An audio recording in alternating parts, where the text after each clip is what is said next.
धर्म की हानि जब जब होए, धर्म की हानि बाढ़ असुर अधम मानी, बाढ़ असुर अधम अभिमानी। जब जब धर्म का त्रास होता है, जब जब धर्म का पतन होता है और अधर्म का उत्थान होता है, अधर्म बढ़ने लगता है, पापी लोग ज्यादा बढ़ने लगते हैं, तब तब भगवान बारह असुर राक्षस लोग बनने लगते हैं, असुर प्रवृत्तियां बढ़ने लगती हैं, अधर्मी लोग बढ़ने लगते हैं और अभिमानी लोग बढ़ने लगते हैं और सरल लोगों को, सीधे लोगों को सताने लगते हैं। एक तो तब भगवान का जन्म होता है और दूसरा करहि अनीति जाए नहीं बरनी, करहि अनीति जाए नहीं बरनी, सीधे प्रेत धैनु सुर धरनी,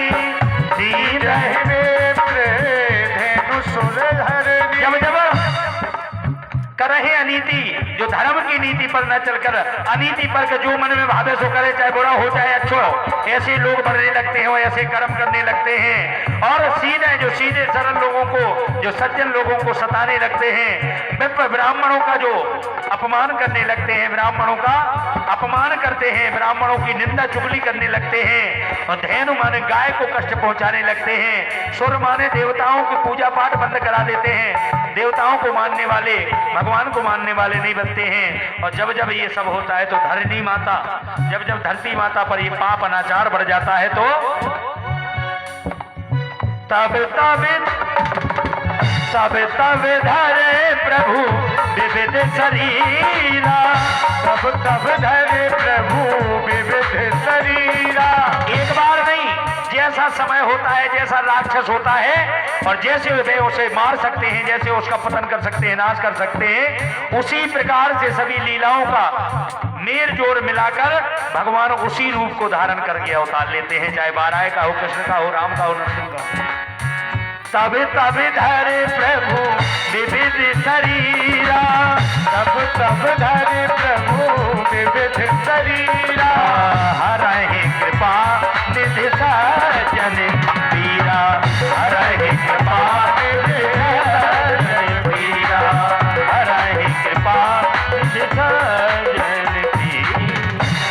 तब तक भगवान अवतार लेते हैं और राम जन्म के हेतु अनेका, परम विचित्र ये किते का। बहुत सारे कारण हैं राम जी के जन्म लेने के, मगर कुछ कारण मैं कहता हूं। और पहला कारण होता है समय बदले।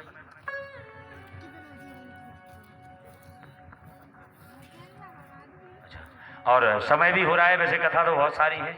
इसके बाद नारद जी की लीला भी है, नारद मोहि लीला है, वो तो बहुत अच्छी कथा है। और मनु शतरूपा प्रसंग है, प्रताप भानु राजा का प्रसंग है और द्वारपाल हरि की परिजय और विजय का प्रसंग है? और सनातन सनंदन सनत कुमार पांचों भाइयों का प्रसंग बहुत सारे हैं, मगर समय नहीं है, इसलिए जो भी प्रसंग बचेंगे वो कल रात्रि में सुनाएंगे। राम जन्म तो अभी हम लोगों को कराना है और उसमें से कुछ कारण हम आपको बताते हैं। गोस्वामी बाबा कहते हैं और भगवान भोलेनाथ पार्वती से कहते हैं, देवी ध्यान लगाकर सुनो, याज्ञवल जी भरद्वाज जी से कहते हैं और सूत जी महाराज शौनक आदि ऋषियों से कहते हैं, काकभूषण जी गरुड़ जी से कहते हैं और हम बाबा जी आप लोगों से कह रहे हैं कि ध्यान लगा के सुनो। देखो कितनी जगह चल रही कथा, अकेले अपने तो ही नहीं चल रही, इतनी जगह चल रही कथा। बोल संत भगवान की। गोस्वामी बाबा कहते हैं, ध्यान लगा हो द्वारपाल हरि के प्रिय दो, जय और विजय जाने सबको, द्वारपाल हरि के प्रिय दो, जय और विजय जाने सबको। भगवान श्री लक्ष्मी नारायण भगवान के, विष्णु भगवान के तो द्वारपाल जिनका नाम जय और विजय, अपने आप में उन्हें अभिमान हो गया कि हमारी तो इतनी पहुंच है कि हम नारायण भगवान के द्वारपाल हैं, हम चाहे तो हमारी मर्जी के बगैर कोई अंदर नहीं जा सकता और हम चाहे तो कोई बाहर नहीं आ सकता। ये मतलब हम अभिमान हो गया। और भगवान कभी अभिमानी लोगों को अपने पास नहीं रखते जब तक उसका अभिमान न तोड़। अगर भक्त को थोड़ा भी अभिमान हुआ तो भगवान उसको तुरंत तोड़ देते या फिर अपने से दूर कर देते। अगर भक्त समझ जाए तो तोड़ के फिर शरण में ले लेते हैं, और अगर अभिमान हो जाए वो अभिमान ना छोड़े तो भगवान उसे छोड़ देते हैं। तुम जानो तुम आओ का। और जय और विजय खड़े थे, इतने में सनत, सनंदन, सनातन, सनत कुमार, 4 ब्रह्म संत जो कभी 5 साल से बड़े होते ही नहीं है, आए अंदर जाने लगे। जय विजय ने रोक दिया, है कहाँ जा रहे हो बाबा? संतों ने कहा तेरे ये मूर्ख, तेरी इतनी हिम्मत, भक्त को भगवान से मिलने से रोकता है, पुत्र को पिता से